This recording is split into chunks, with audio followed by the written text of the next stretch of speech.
Hello everyone, and welcome back to Entropy-Defiant Gaming, where I play games that defy entropy, stay in your memory for years, decades. Half-Life has a lot of... It's a very revolutionary game. A lot of iconic things about this game that... There is an antlion. Anyway, it's been a couple weeks since I played, actually, because, been busy. Christmas. Today is Christmas, actually, December 25th, but, been busy with Christmas, and had a couple Christmas videos, Christmas-related videos, but I've been waiting for Half-Life. Okay, so let's actually grab this. I think there's...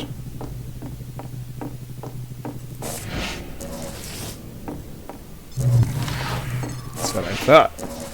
Okay, so we're about halfway through Half-Life 2.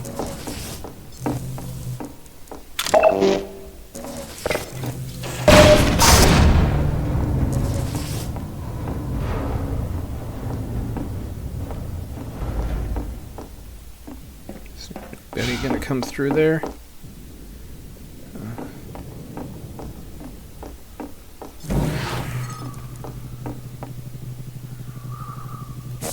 Maybe not the best.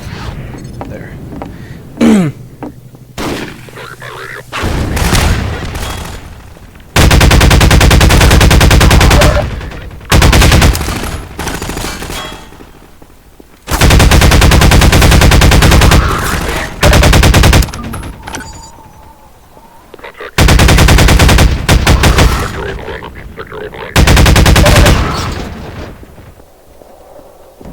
Did he die?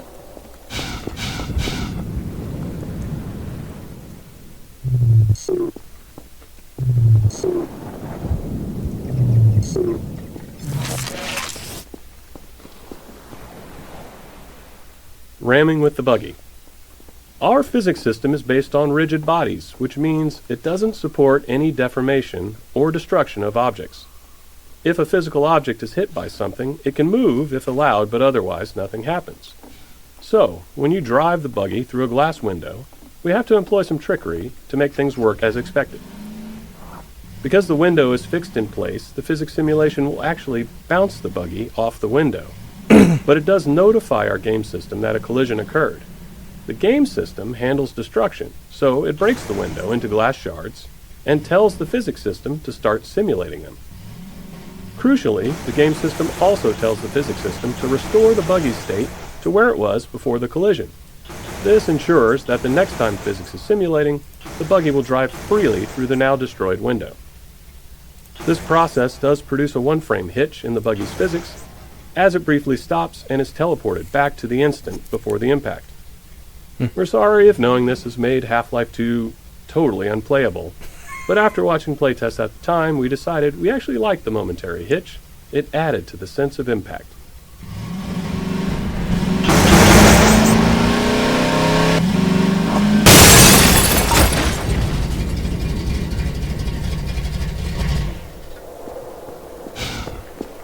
This whole road... What's this? Oh, it must be for the glass from the... or something from that debris. Look at this, it's actually quite a bit of debris, it's just... It doesn't look like glass. Oh well. Okay, so... I guess that they blocked this road. Actually, all this. Okay. Okey-doke. What is... Were there other? Is that it for the commentaries?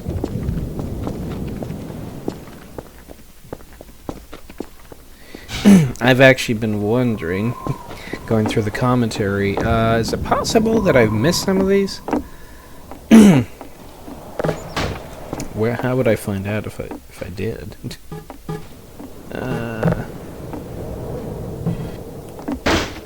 There we go. Yeah, Gordon can't really climb very well. Oh, look at that. Gordon can't climb like some heroes in games.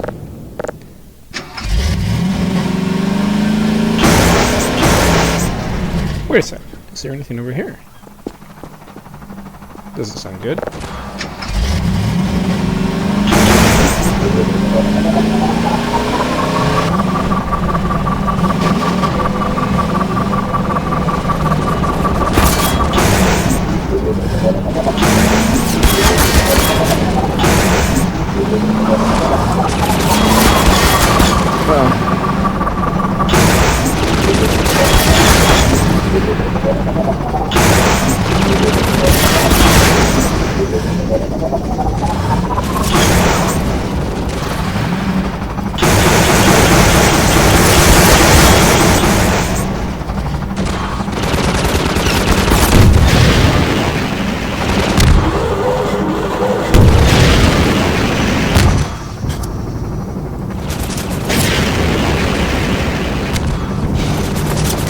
Still not dead.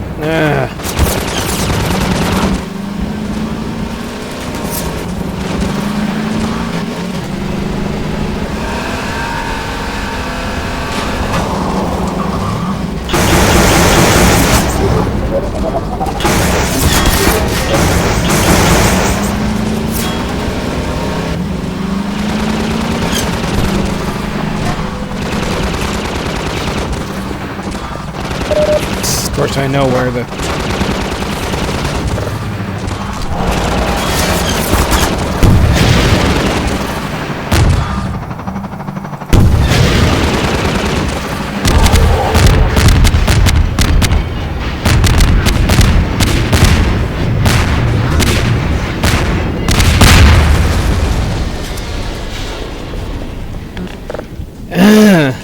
Yikes. Opportunistic moments. Some memorable moments in the game come from the interactions of multiple game systems, but sometimes we realize these moments are likely to happen only rarely. When that's the case, we often wish more players would experience them. There's a tension here. The more we know players will encounter something, the more effort we can put into it. But if it feels too artificial, the moment can come across as forced, and players may not respond as positively. The gunship cinematic death is an example where we nudge things a bit, trying to increase the chances of a memorable moment without being too obvious. The design of this area and the gunship's flight path make it likely that the player and the gunship are in the right spots when it dies. If they are, we trigger the gunship's crash into the cars. If not, it dies in the usual way. It's totally gamey, but playtesters didn't seem to mind when the moment played out well.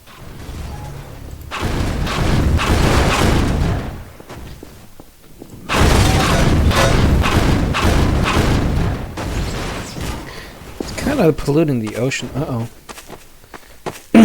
So put these here, but... Oh well. Exceedingly poor judgment? Oh no. Ah!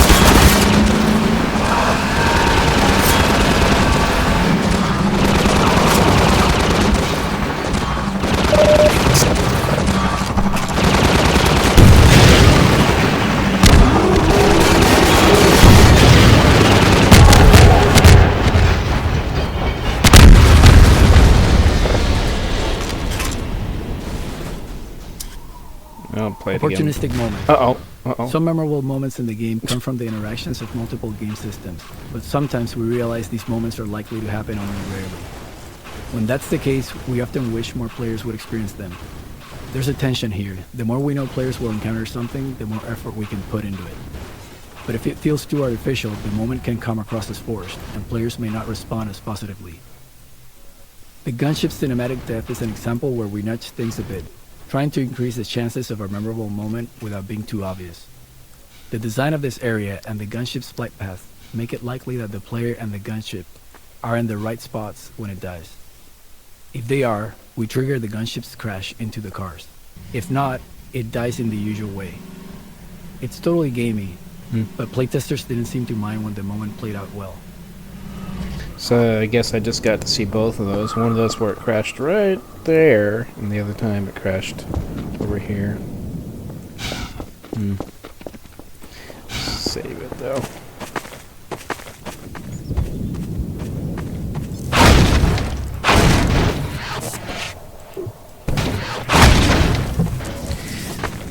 So we are getting close to my favorite parts of this game. Excuse me. I'm actually not that big of a fan of Highway 17, but pretty soon.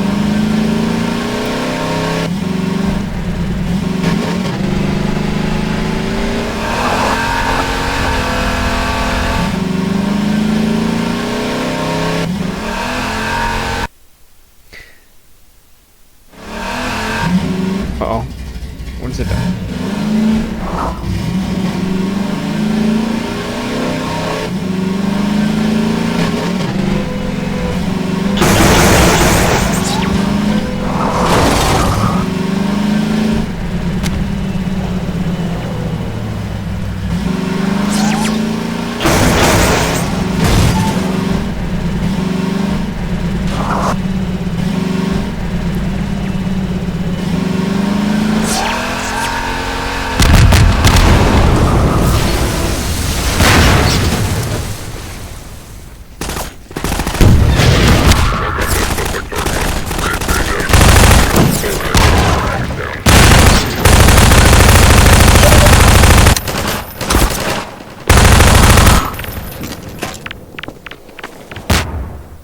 Fortunately, I don't think that can destroy the car. Anyway, as I was saying, demonstrated exceedingly poor judgment.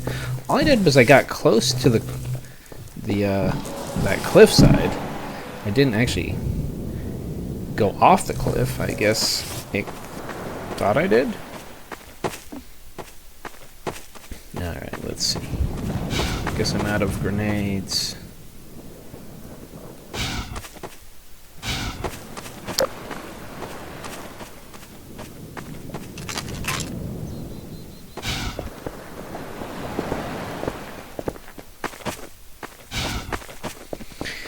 See what this house has.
Ambush. One of the general challenges of a Half-Life style FPS is that the player is constantly moving forward into spaces they don't know. This means that when they find themselves in combat, they're in unfamiliar areas with no knowledge of how to approach the fight. We use many different methods to help the player with this problem, and this ambush is one example. Upon arrival, the player fights a group of Combine among these houses. During the fight and the exploration afterward, the player has the chance to learn the arena layout. Then, when the player explores up into this attic, we spawn a second wave of Combine. In that second fight, the player now has the advantage of knowing the layout, allowing them to make more tactical decisions in defending against the ambushers.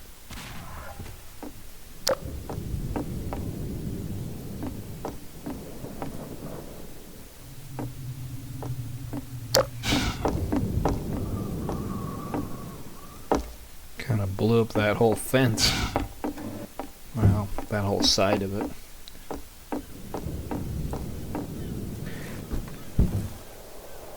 Alright.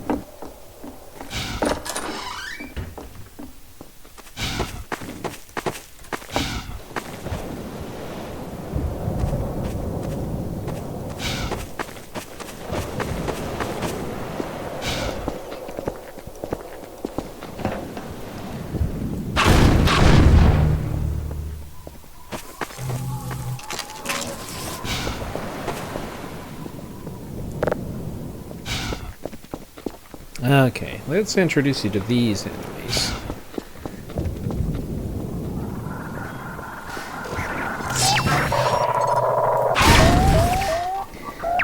Little... Ouch. Little electricity balls. Boom. If you remember... Oh, shoot. If you remember, there was something kind of like this in Black Mesa East when I was playing with Dog. He was tossing something like that. Okay.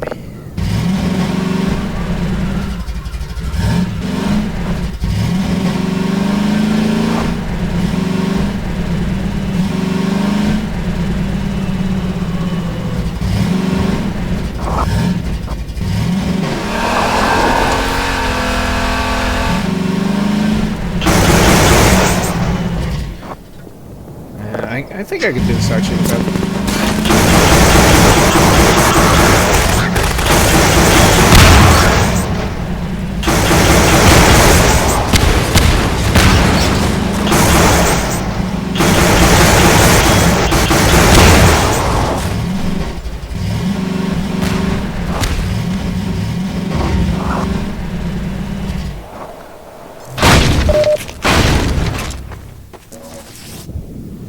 Looks like they caused a rock slide there.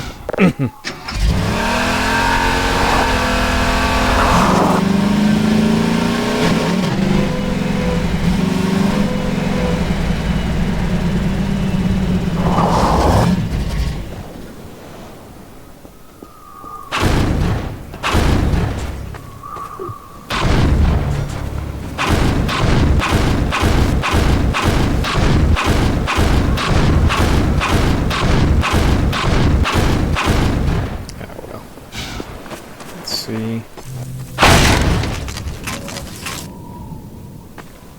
Crossbow. This is the player's first opportunity to get the crossbow in the game, and looking back, it's somewhat surprising we didn't gate it. It's entirely possible for the player to drive right past it.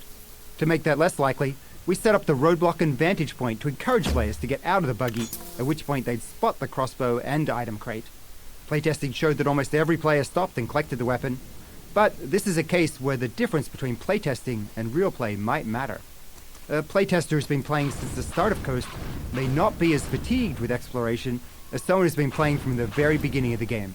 So, we placed another crossbow a few levels ahead, directly on the player's path in Nova Prospect.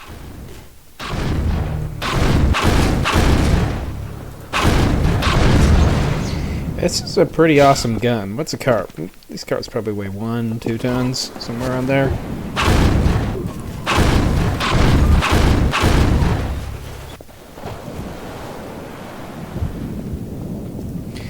Pretty awesome. Anyway, okay.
didn't think so.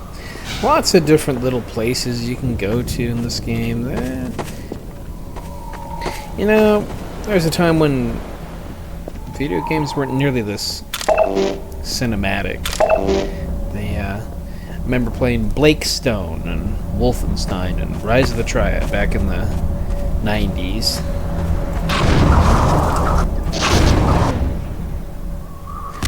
That's right, I need that for that. Those sorts of games, Rise of the Triad and stuff, Blakestone. There's nothing like this. Nothing nearly half as interesting, even. Certainly no physics in them.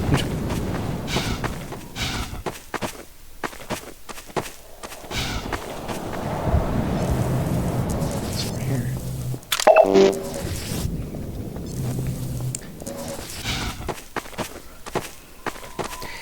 They still have their charm, though. There are things to like about those games, but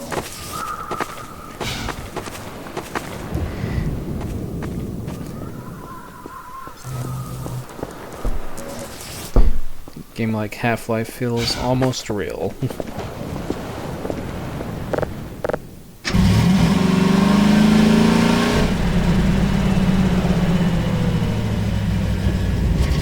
Oh, I saw a lamp symbol. Alright, better grab him. Oh, wait. Gas station. We had grand plans for this encounter. We envisioned building a gas station that the player would fight around, likely igniting the gas tanks and setting fire to everything.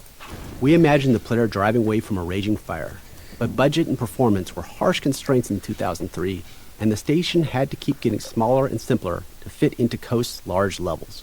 Our plans for a dynamic fire system didn't materialize, and building it no longer made sense. There's always a limit to how much work we can justify for a single encounter. In the end, the only remnants of our original vision are the explosive gas tanks. Explosive gas tanks? Apparently. I don't think I knew that. Oh, and not much of a explosion, even.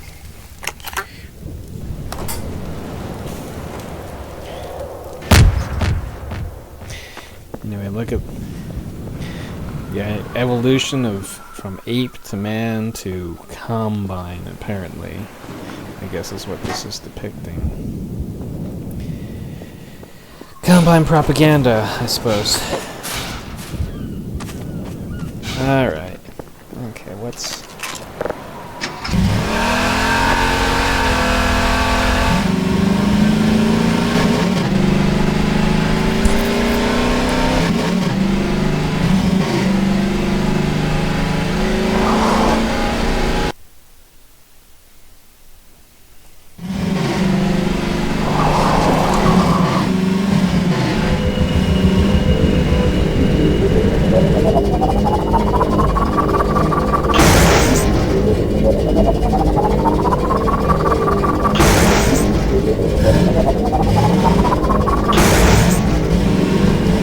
I think I hit it twice.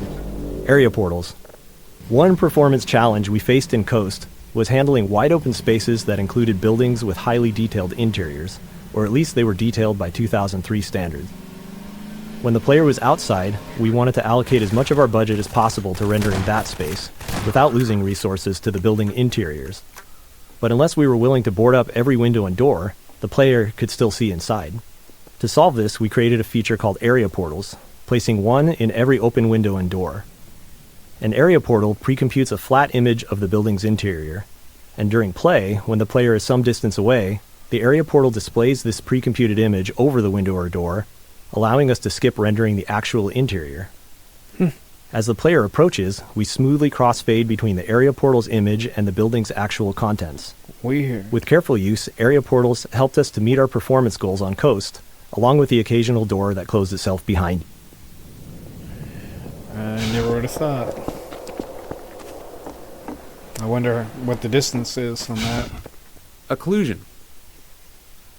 In Half-Life 1 and much of Half-Life 2, the world consisted mainly of enclosed tunnels and corridors, which worked well with a binary space partition, or BSP tree.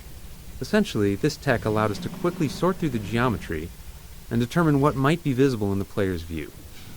But the open areas and coast and other outdoor sections didn't suit that approach, so we needed some new tech. Area portals were one, allowing us to carve out the world into discrete chunks separated by portals. Doors and windows, that is, not aperture science ones. We also developed an additional occlusion system, which basically said that if the player can't see through, over, or around a large object, don't render what's on the other side. This might seem an obvious thing not to do, but it takes some work to make sure that calculating what's on the other side of the big thing isn't slower than just rendering everything. So to make that calculation fast, level designers placed large occlusion volumes inside major terrain shapes and big occluding objects like buildings, and during rendering, we could then test the bounds of entities against these volumes to avoid rendering anything the player couldn't see.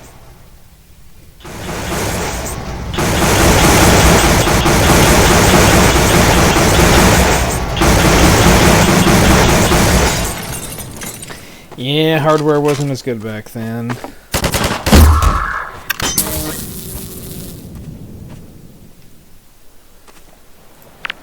Oh.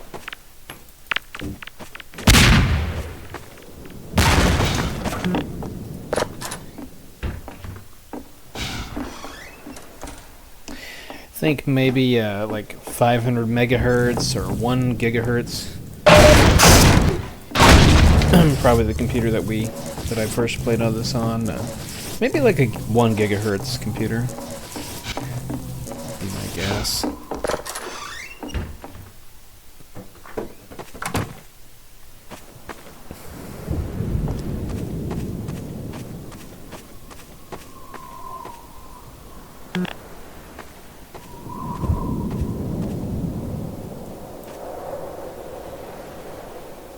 Is that guy dead?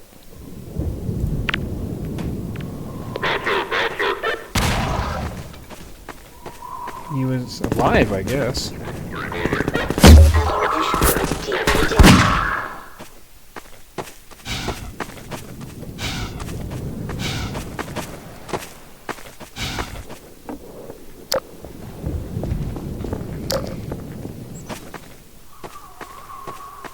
Terrain and performance. Our performance budget was often a significant constraint when it came to combat, and even more so for combat on terrain surfaces. When NPCs move, they perform many small spatial probes to determine if they can safely navigate their chosen path.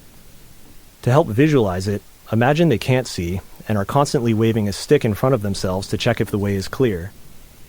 The performance cost of these probes increases with the complexity of the world geometry. Our terrain displacement system creates uneven surfaces using many polygons, far more than the perfectly flat floors found elsewhere. This meant that NPCs moving on coast terrain were more resource-intensive than in other areas, and that constraint dictated the scale of many encounters in this section of the game.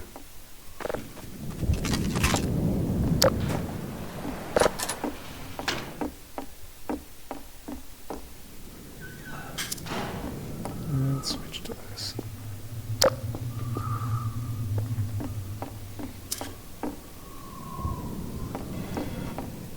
Okay, I think I'll need to.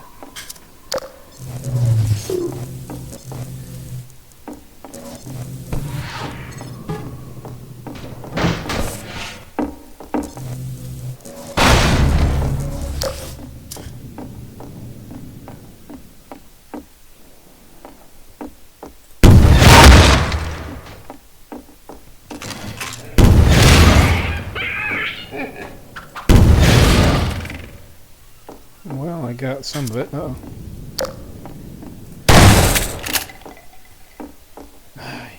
Go.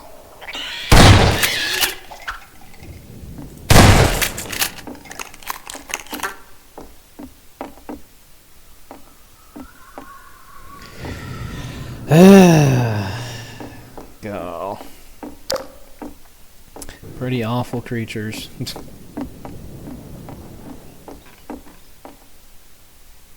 Alrighty. I think we're done with this building.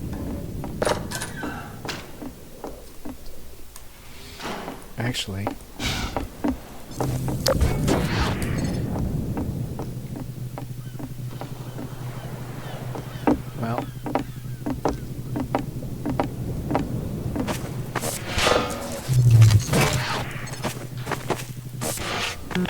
Detail objects.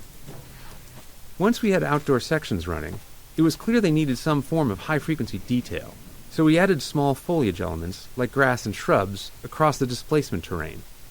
But we knew we couldn't afford, which is to say we didn't have the time, to hand-place them all. So we built the detail object system, which generates small foliage elements automatically based on the displacement material. Each material specifies the type of foliage to place, along with a set of parameters. At map compile time, the system calculates random points on the surface and selects foliage to place there. Given performance constraints, there was still a fairly complex hand-authoring process for foliage texture sheets, allowing us to render all of them in a single pass.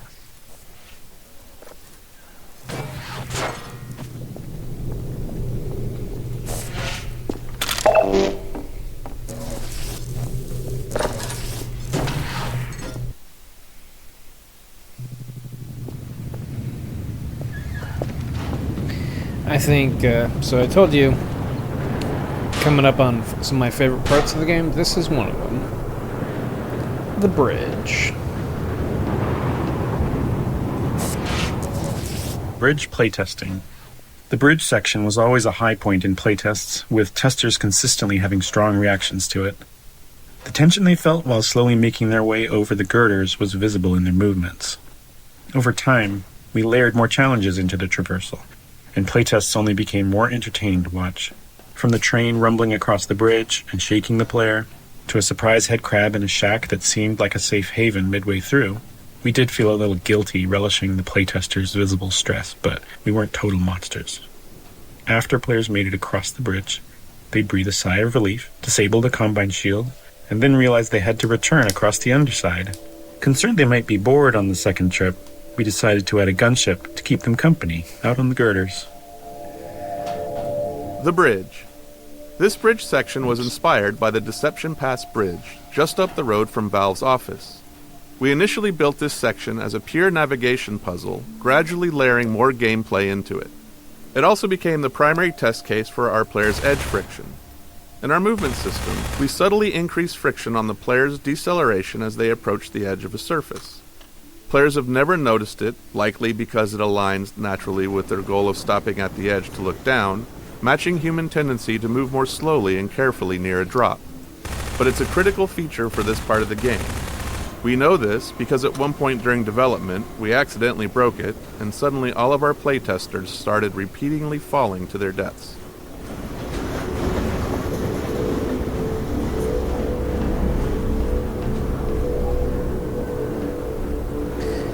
Friction in games is necessary in any sort of real-life physics simulation.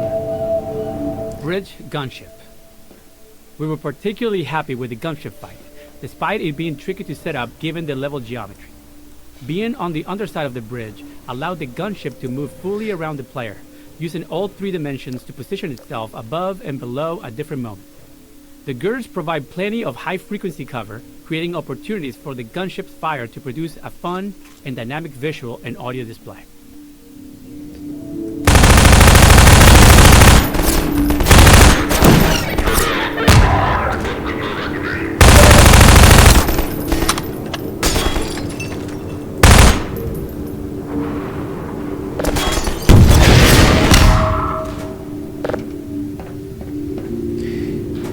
Have you ever wondered what the world would be like without friction, or with much lower or maybe higher friction, if everything had like double the friction? I've wondered these sorts of things. Be harder to move at all.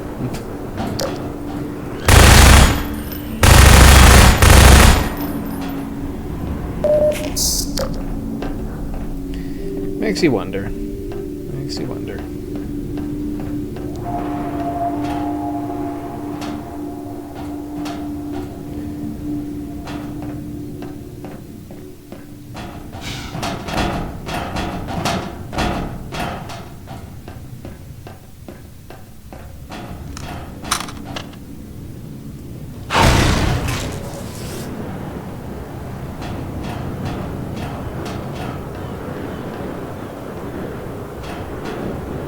there's...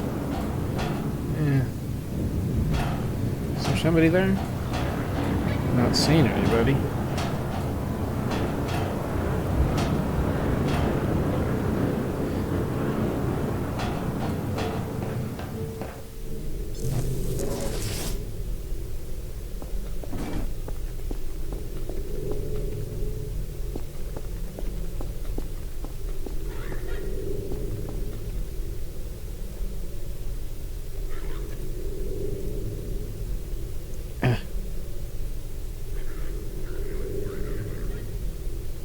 Okay, so just having a problem with it.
Not a very accurate weapon.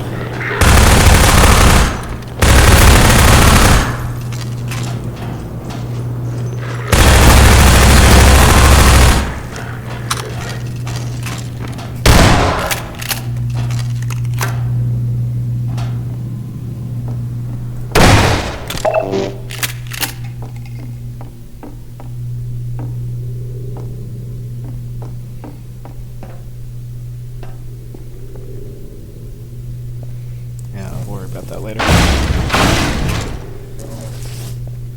Oh.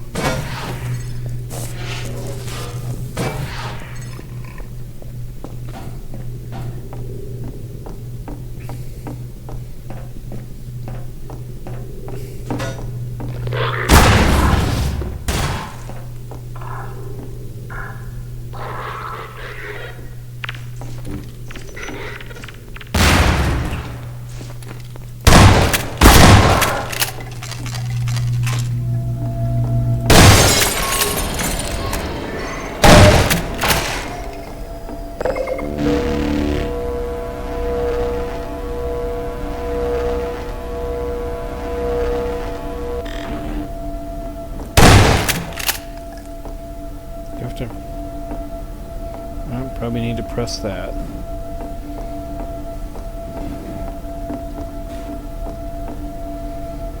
Look at that fog. Visibility about 400 feet or so. Okay.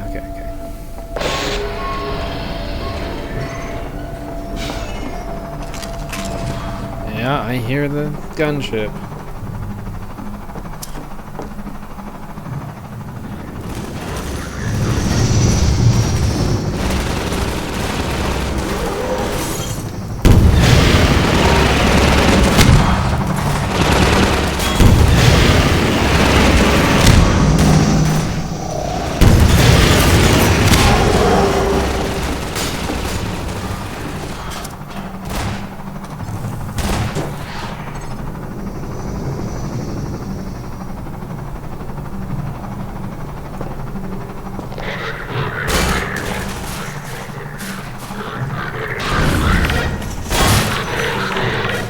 No. Oh.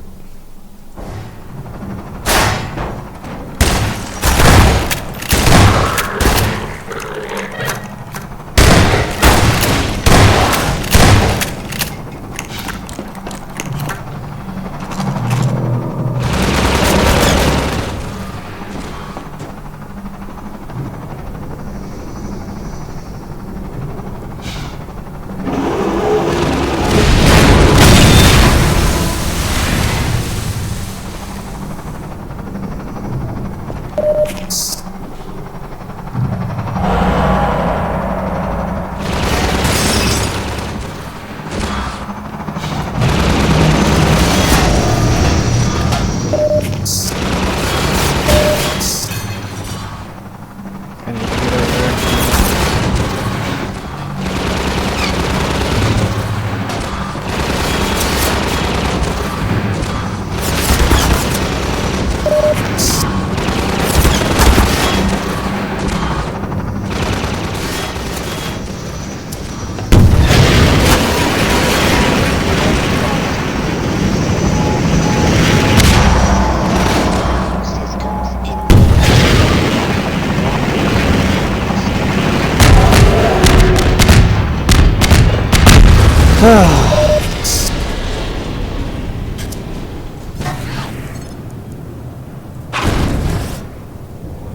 Oops. Oh well. Got another airdrop gunship. Well, look at that. What? I guess part of the building that the gunship got. Alright, alright. Maybe not.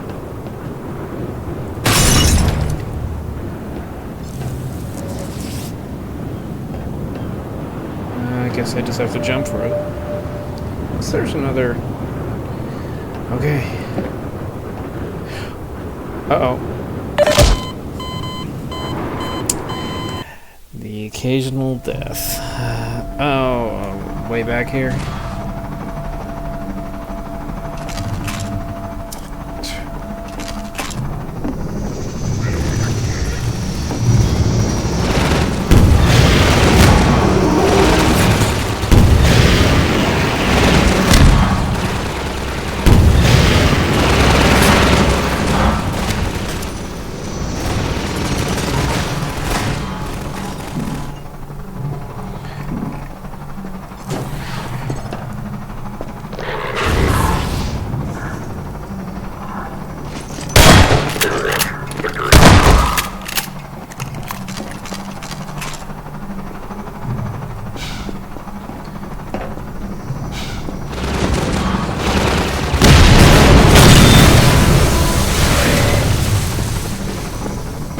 Haven't been hit yet, at least.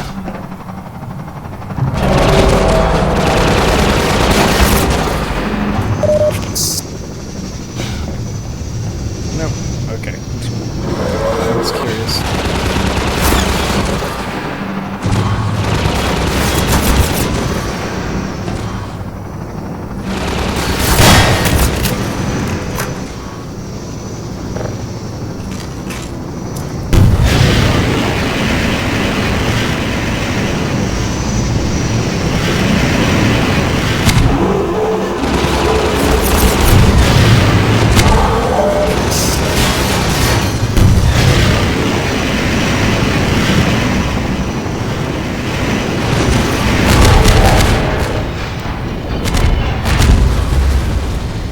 Save. I figure, would have thought it would auto-save there, but oh well. Okay, anything else? Can I do better? Nope, still didn't make it. Not a better trajectory.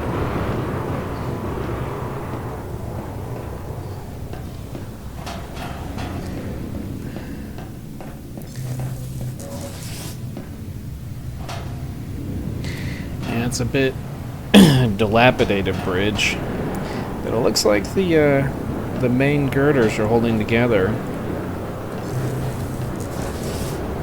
This is actually probably is one of the best parts of the game.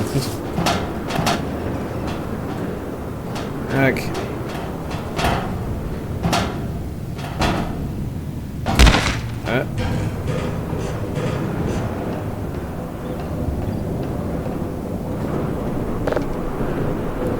Okay. Restart.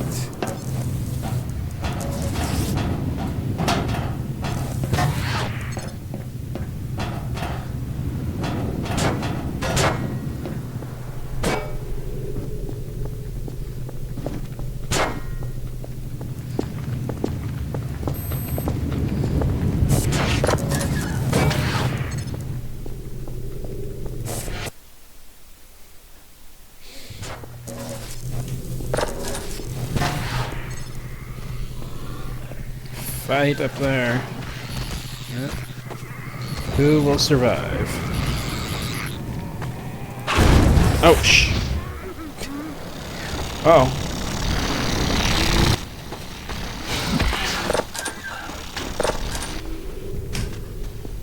Can't get me now.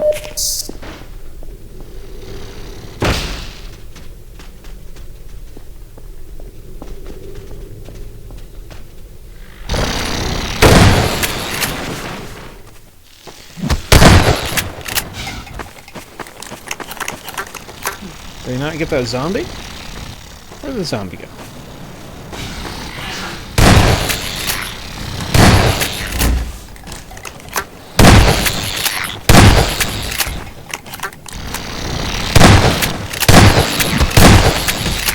Okay, I need to get out of here.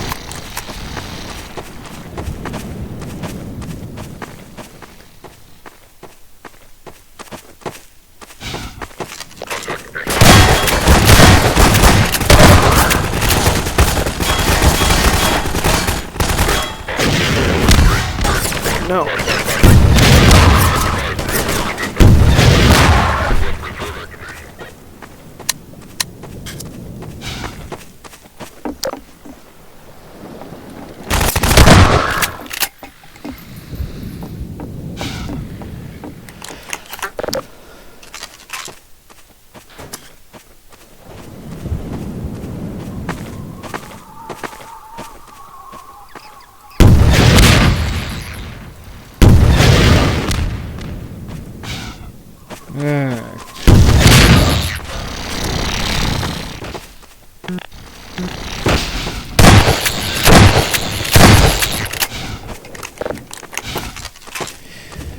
Yikes.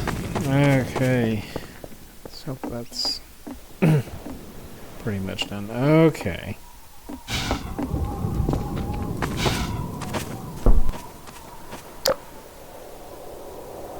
Little cast iron stove in there.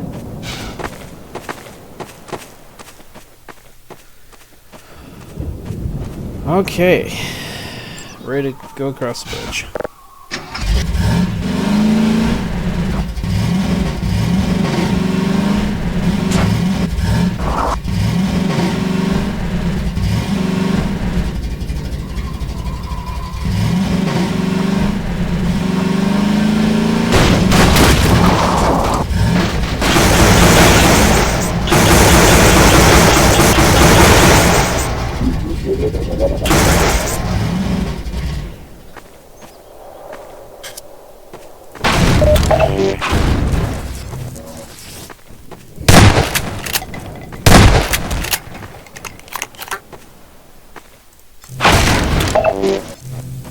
Another lambda symbol.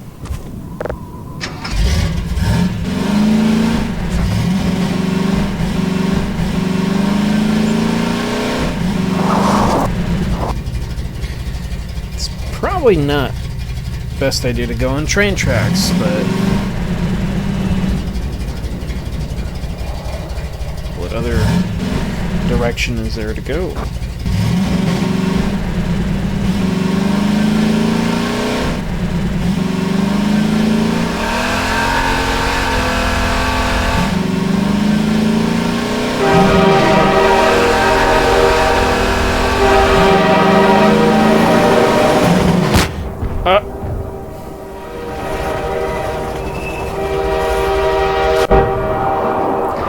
Boom.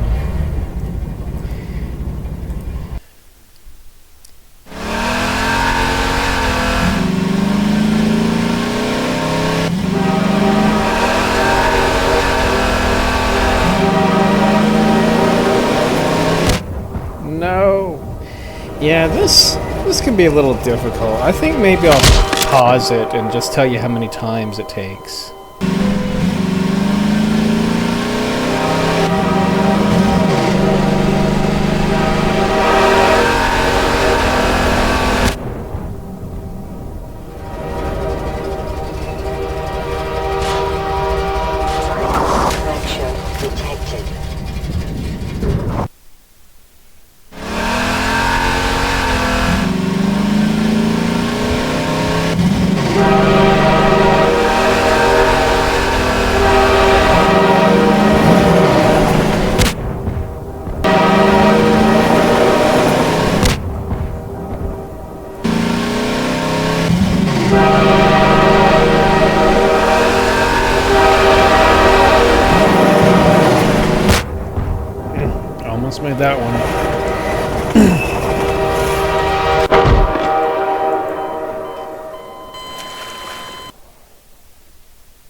Well, it looks like I finally made it, but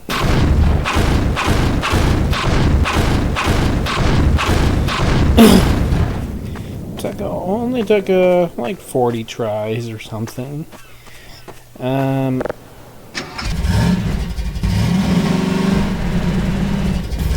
tempted to go back and see if I can do it again. It seems like I used to know how to do it every time. Maybe I'll try it. So apparently there's a way to relatively consistently beat the train. So I've never tried it before, but I've tried it a few times now. It looks like it generally works. You hold down the shift key, the turbo, the whole time. So let's see how it goes.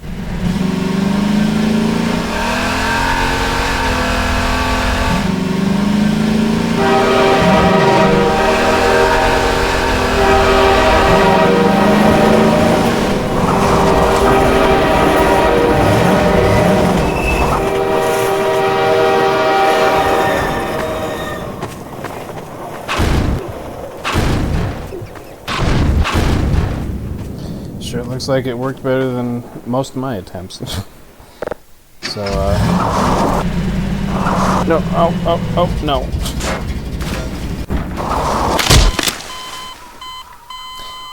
Yeah, you have to turn on the... Oh.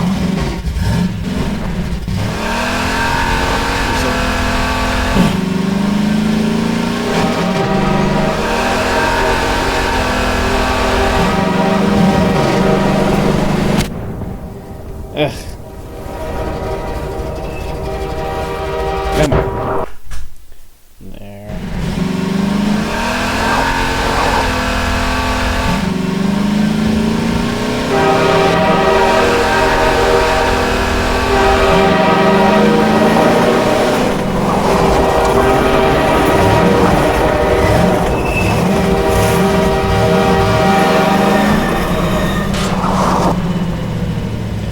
Okay, so yeah, you wait until you hear that train horn, and then from there you hold down shift key and just keep holding it down, and apparently for some reason that speeds it up the whole time. So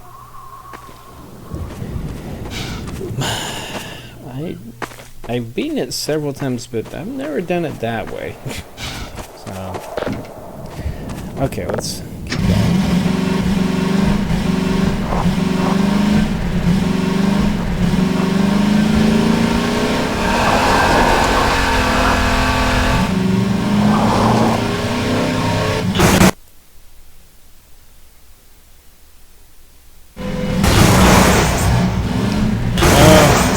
Sandtraps. Yeah, not my favorite chapter. Got a zombie. 28 transitions later. After stringing together a few levels with dark tunnels as transition spaces, we realized we could subvert player expectations by building another one that appeared to be a transition, but instead contained something else. Like everyone else, we saw 28 Days Later in 2002, loved it, and immediately wanted to create an escalating zombie encounter in one of our dark tunnels. It came together quickly, and we were pleased with the result. Years later, we met Alex Garland, the writer of the film. he'd played and enjoyed Half-Life 2, and we confessed that his movie inspired this section.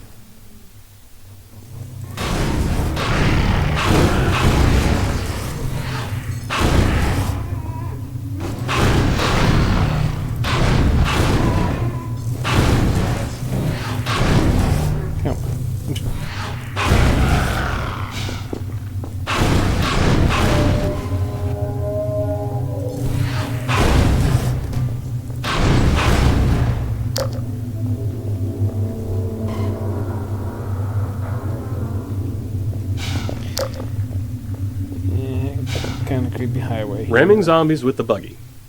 As human beings, we have expectations for our physical world, as mentioned a few times in this commentary. One of those expectations is, if you hit a zombie with your car, it should get absolutely booted into the air. But getting this effect in-game isn't as straightforward as it is in the real world. For performance reasons, enemies like the zombie use a simplified collision box during gameplay. This is a box that fits snugly around the zombie with no part of the model sticking out. But when the zombie dies, it's converted into a ragdoll with more accurate, per-limb collision boxes, though this is more expensive to simulate. This change in collision representation adds further complexity when you ram a zombie with the buggy, beyond just the frame hitch. When the buggy first collides with the zombie, it touches the zombie's simplified collision box. The game then kills the zombie, converting it into a ragdoll that the physics system begins to simulate. Now, with more accurate per-limb collision, the closest part of the zombie may be several inches away from the buggy. As a result, the next time the physics system simulates, the zombie starts falling from gravity, because the buggy is no longer pushing it. While it's only a short moment before the buggy reaches the zombie again, this small discrepancy made ramming zombies unsatisfying. They often fell out of the player's view. To fix this, we saved the force the zombie's collision box received when hit by the buggy, and applied that same force to the ragdoll after conversion. We also added a slight upward force to the ragdoll, launching it a bit. With these tweaks, zombies reliably folded over the front of the buggy when hit, which better matched player expectations.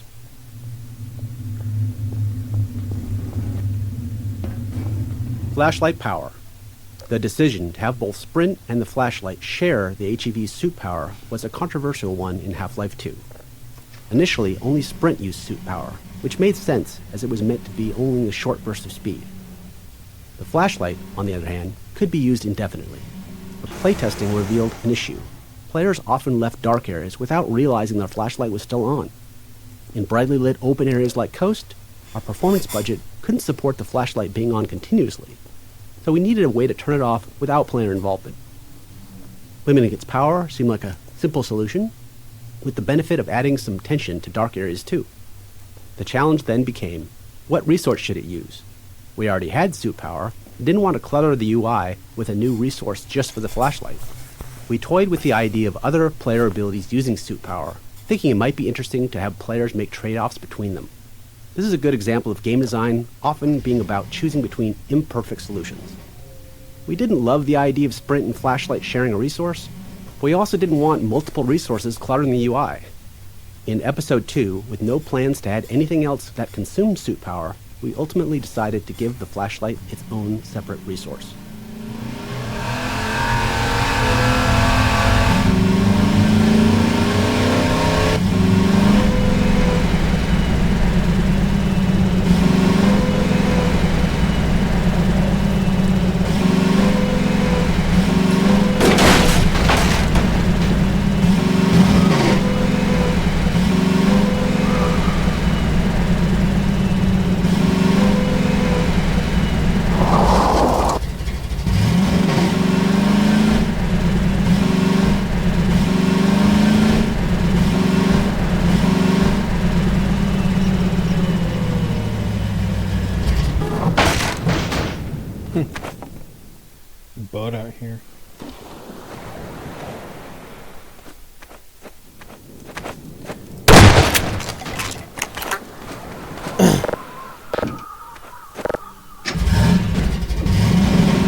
there.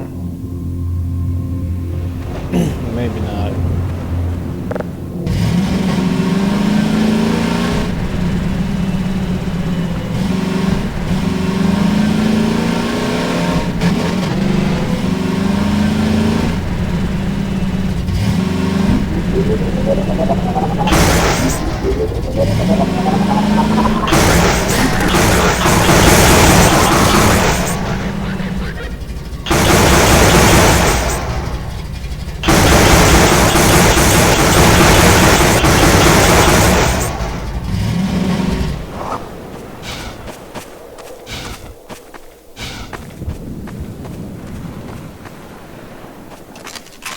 Looks like the burning bodies are these.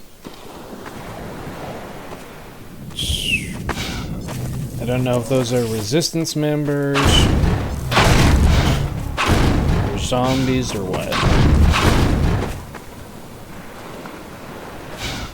Let's put it in the water.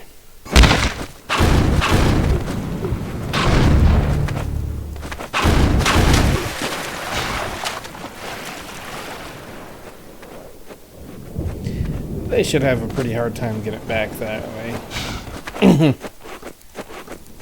Or even finding... Oh, I thought it was a saw blade. I don't think I've seen any saw blades since we left Ravenholm.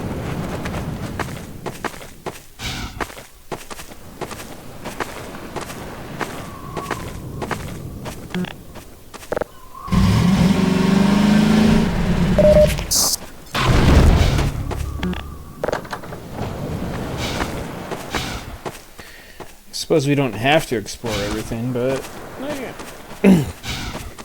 exploration is a pretty big part of the game for sure.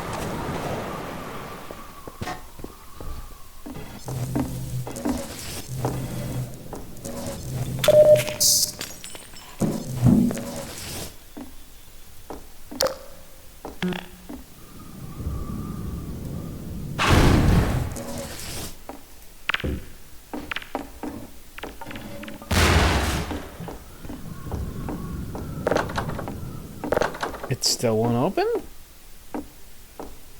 No, it's not.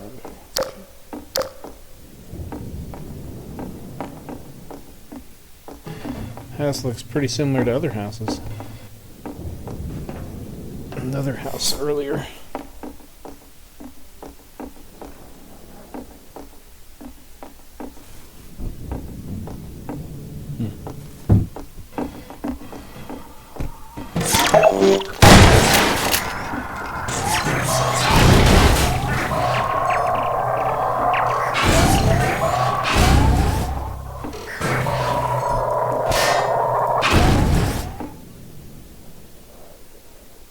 Well, I guess it didn't explode.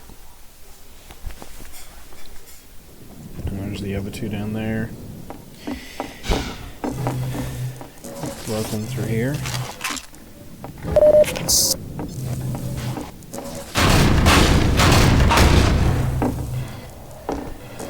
Okay.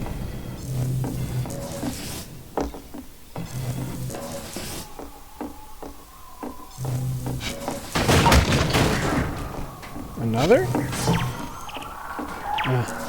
Come on then.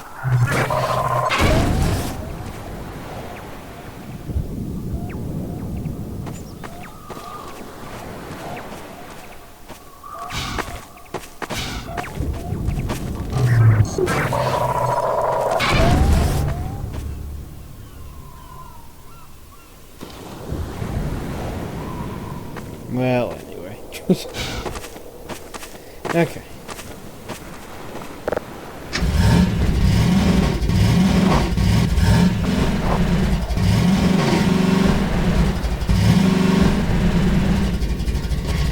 I don't know if these were resistance members or just random people or zombies or what. D2, Coast 9. Late in Coast development, we reached a point where our game code was far enough ahead of our level design that our gameplay programmers were looking for more code to write and new tasks that could help Half-Life 2 ship.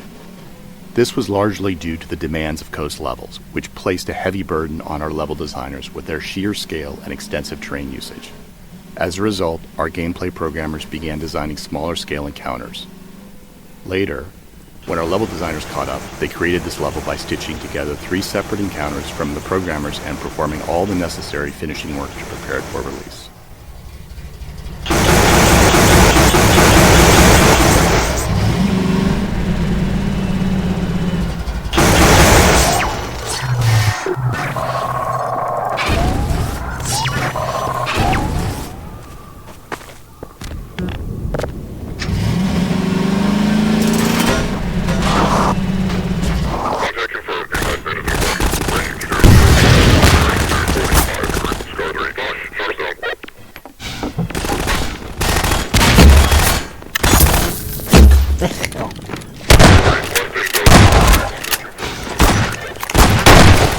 Come on. Sheesh.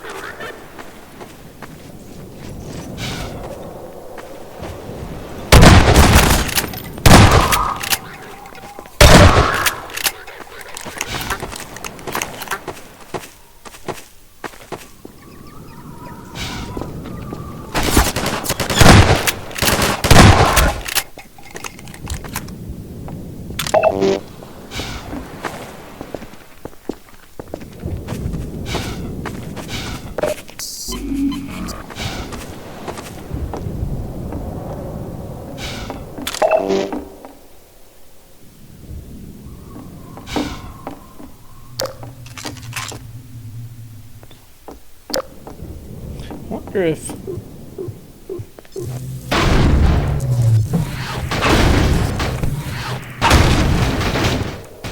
can break these, but can't break these off or anything.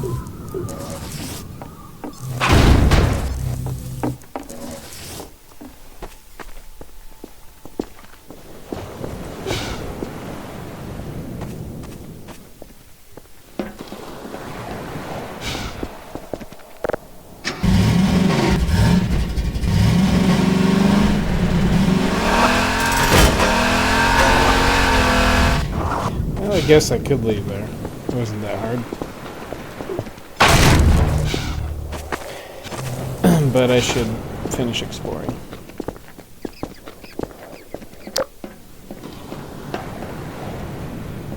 Oh well.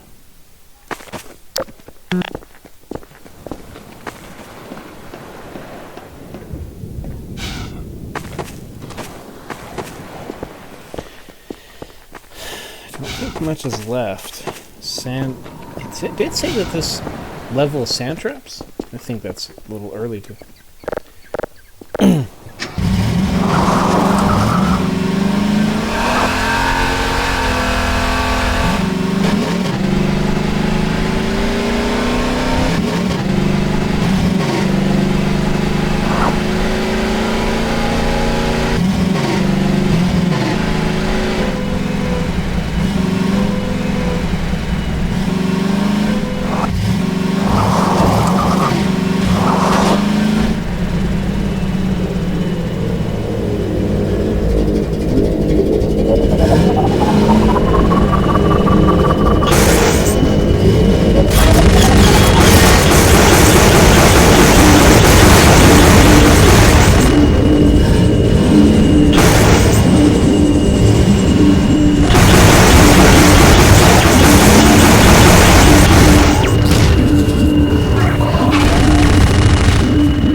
Battery finding.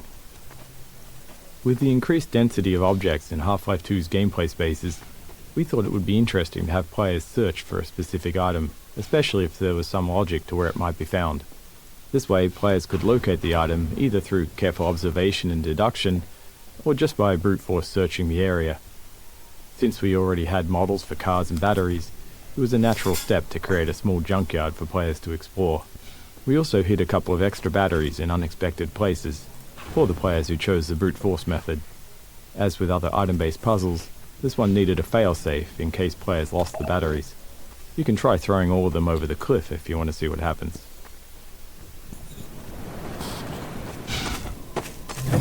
Batteries.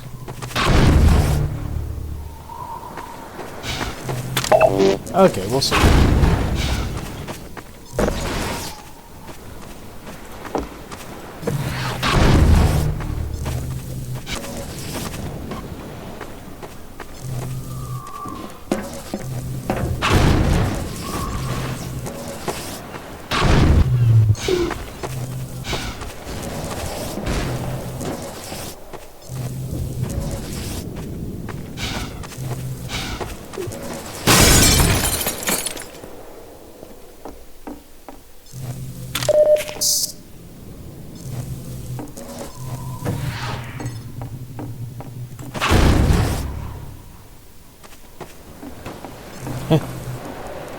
Who's out of thin air?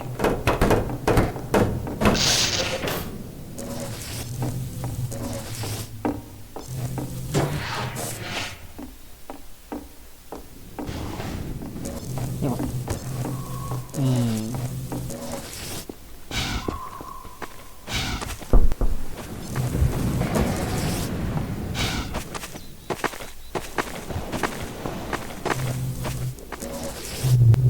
No. Are there any left?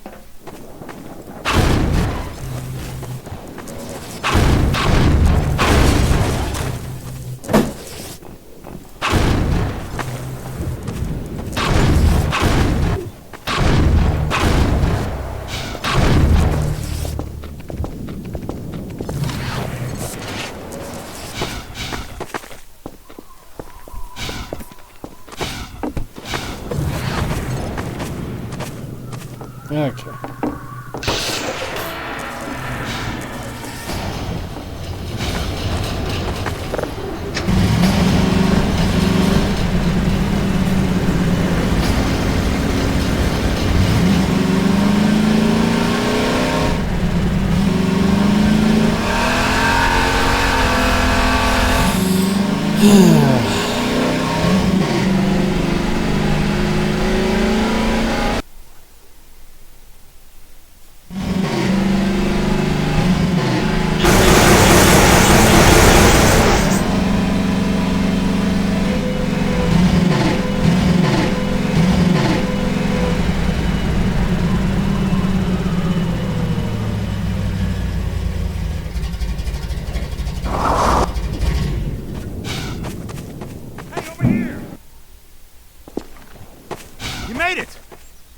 We're picking up radio chatter. They're looking for your car.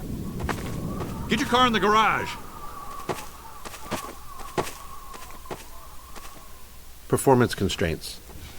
For the final coast arena, we envisioned a big finale where the player and a squad of citizens would hold out against waves of combined soldiers, culminating in a gunship battle.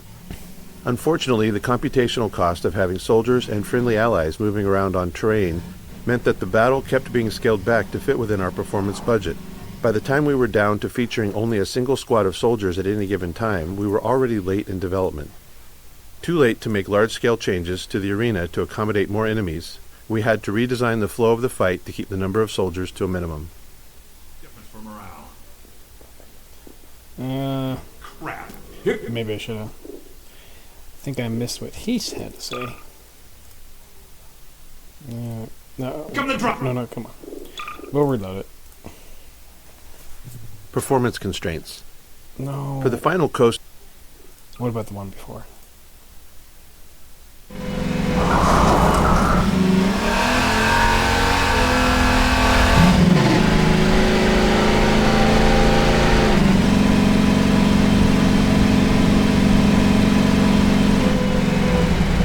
Hey, over here!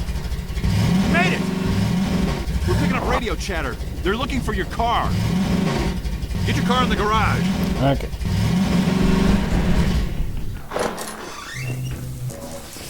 Okay, Doc. You'll have to go on foot from here.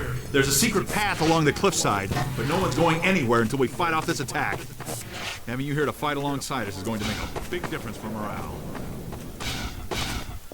Oh, crap. Here come the dropships.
Things on my way.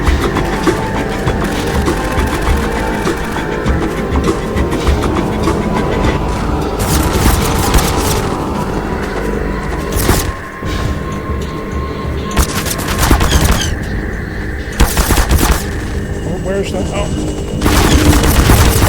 I'm gonna die.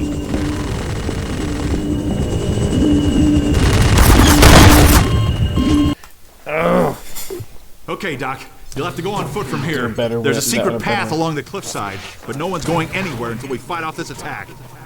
Having you here to fight alongside us is going to make a big difference for morale.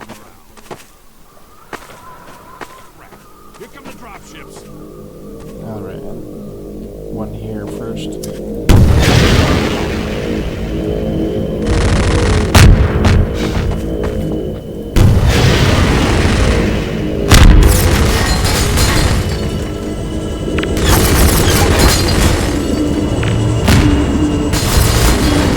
I believe there's a... Yeah.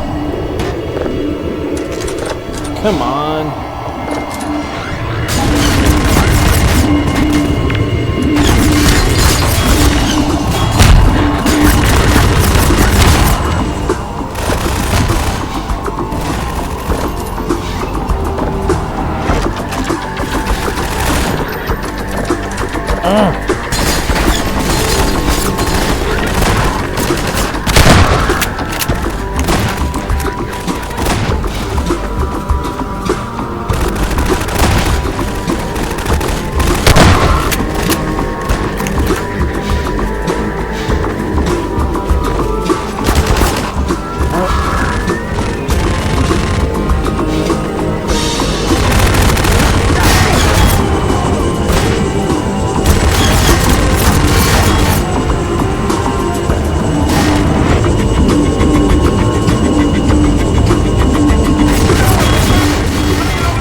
Okay, Doc. Freeman would You'll survive have to go on that. foot from here. There's a secret path along the cliffside, but no one's going anywhere until we fight off this attack.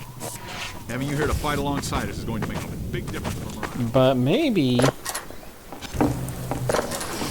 since I know this,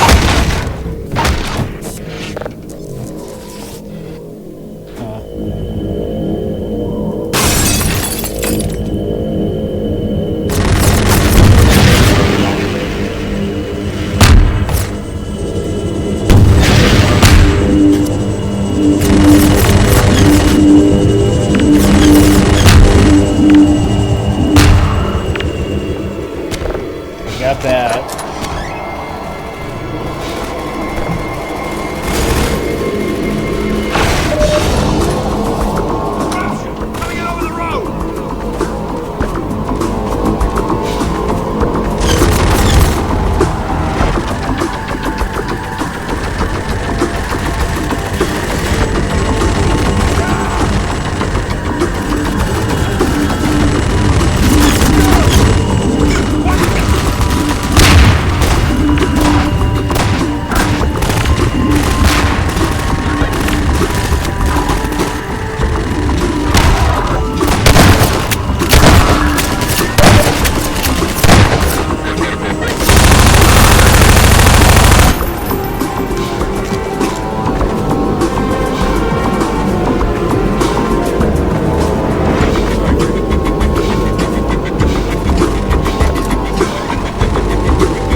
Where'd the last one go?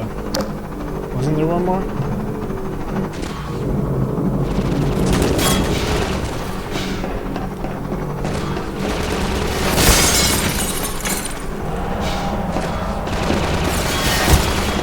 Sheesh. Lighthouse gunship. The gunship scenario here took some work to play out the way we envisioned it. We wanted it to unfold as it would in a movie. In the filmic version, a gunship would fire through the windows as the protagonist ascended the lighthouse, anticipating their movements. To simulate that anticipation in the game, we set up a complex series of trigger volumes along the staircase. As they detect the player moving up, they instruct the gunship to choose a new flight path that matches the player's altitude. The triggers also enable bullseye targets in the windows nearest the player. These are invisible game objects that the enemy AI will immediately perceive as hostile, and prompts the gunship to fire at the windows. This blend of AI and scripting is central to Half-Life's combat scenarios. The AI manages the general adaptive behavior of the NPCs, while the scripting customizes each scenario's unique requirements.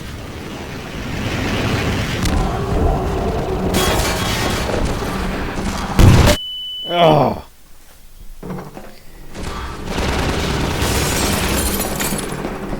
And I blew myself up.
right through it.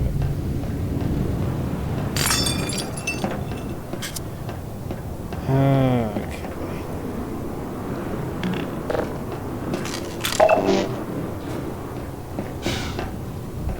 This way, Dr. Freeman. We'll take the cliff path before another gunship finds us. Lighthouse gunship. The gunship scenario here took some work to play out the way we envisioned it. We wanted it to unfold as it would in a movie. In the filmic version, a gunship would fire through the windows as the protagonist ascended the lighthouse, anticipating their movement. Okay. Let's see what else there is.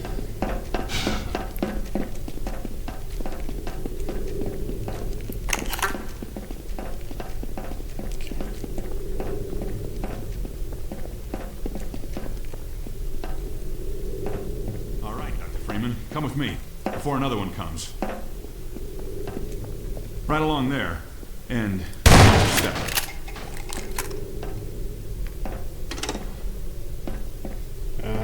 I'm hurt. Well, I'm gonna go back and get everything.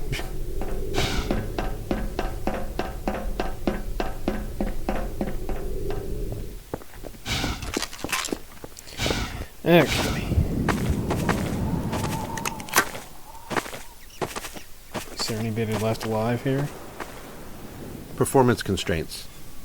For the final coast arena, we envisioned a big finale where the player and a squad of citizens would hold. Dropship deployment. Deploying soldiers from the dropships was tricky, as it required NPCs to spawn inside another solid object.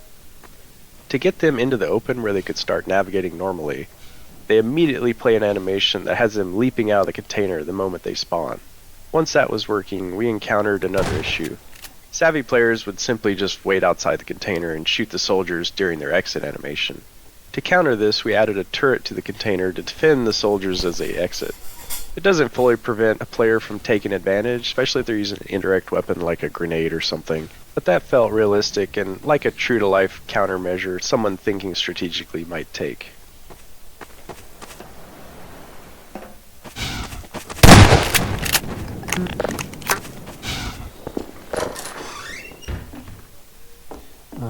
I think it's just that one doctor that left.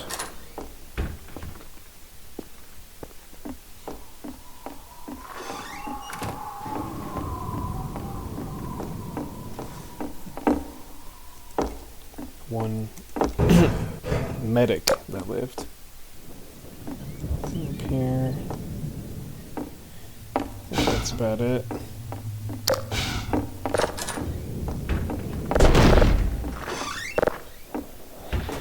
Okay. Now, onto the Sandtraps.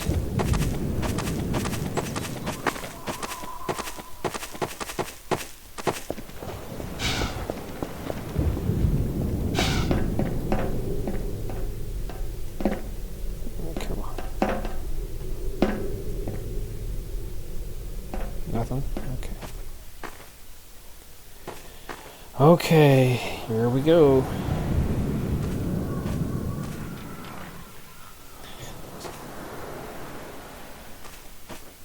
Buggy theft. As we built the end of Coast, we decided to have the Combine steal the player's buggy. It really doesn't make logical sense, but after watching so many playtests where players developed a strong attachment to their buggy, we wanted to play with that emotional connection. Once we implemented the theft, we had playtesters yelling at the Combine for stealing their ride, something we took as a sign of success. The soldier firing down from the cliff top is simply there to draw the player's eye up, triggering the look target and spawning the dropship with the buggy. Watching it now 20 years later, we're struck by how ridiculous it all is. Shooting up there.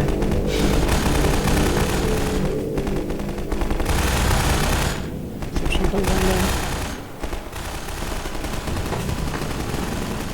Yeah, there's a head crab.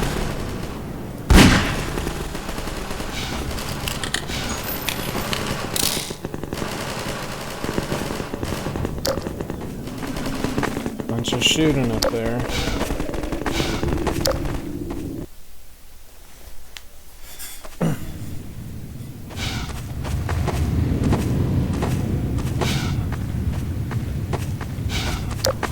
So this is where Sandtraps should probably begin, I would would say, instead of whatever it was, 2 screens back to 2 areas in the back. You there! Stop where you are! Stay on the rocks! Don't step on the sand! It makes the antlions crazy! Laszlo, don't move! No. Help!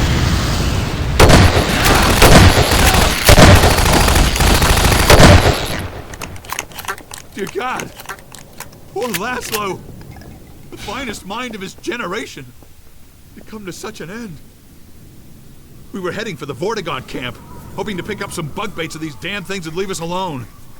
But without Laszlo, what's the point? I know you tried to help. I'll stay with him a while. There's something I have to do. Go ahead. I hope you have better luck than we had. Remember to stay off the sand. The antlions are edgy right now. Come on.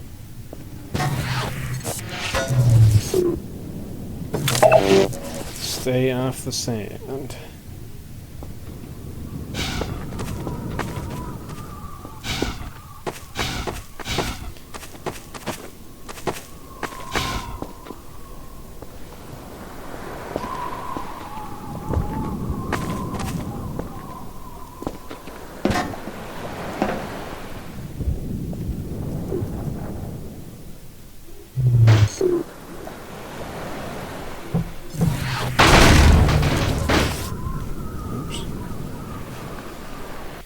Well, I think this is a pretty good place to call it a night.